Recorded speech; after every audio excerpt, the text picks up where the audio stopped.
A number 11 scalpel plate is used to make the posterior medial double portals.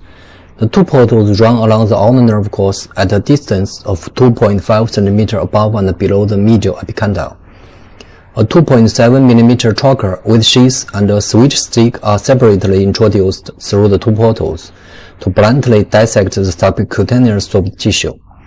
Once the preliminary subcutaneous space is established, the scope is inserted through the proximal portal for visualization.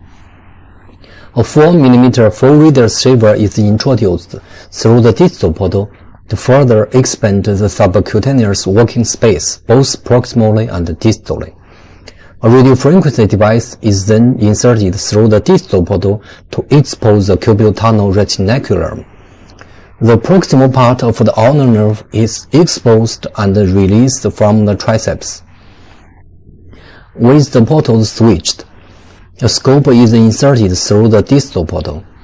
The radiofrequency is introduced from the proximal portal and inserted into the cubital tunnel entrance. The cubital tunnel entrance opens up proximally. The transverse band of the cubital tunnel retinaculum is elevated by the radiofrequency probe with the working blade turned back to the ulnar nerve, and then transected in the proximal to distal direction. To facilitate the transection, continue down to the aponeurosis span between the two heads of the flexor carpi ulnaris muscle. The elbow is mildly extended. The ulnar nerve is progressively visualized distally and dissected free from the adjacent medial tissue. The ulnar nerve is released enough to be retracted medially, with its bed undisturbed to preserve stability. The mobility of the ulnar nerve is tested.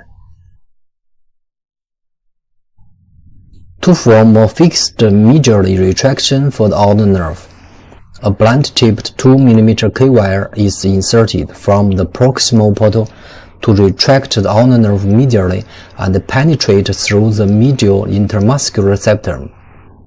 The scope is then switched back to the proximal portal, and another blunt-tipped 2 mm K-wire is inserted from the distal portal to retract the distal part of the ulnar nerve medially to the medial epicondyle, with the K-wire tip penetrating the subcutaneous tissue to form a fixed medially retraction. With the ulnar nerve retracted medially by the two K-wires, the medial capsule and the posterior bundle of the ulnar collateral ligament are exposed and resected. Then the medial olecranon and the trochlear are exposed, and the osteophytic overgrowth could be trimmed with a burr. After medial gutter debridement, the K-wires are removed. Then the posterior and anterior compartment debridement could be performed with the other portals made orderly. The vacuum suction of the radiofrequency is ongoing throughout the procedure.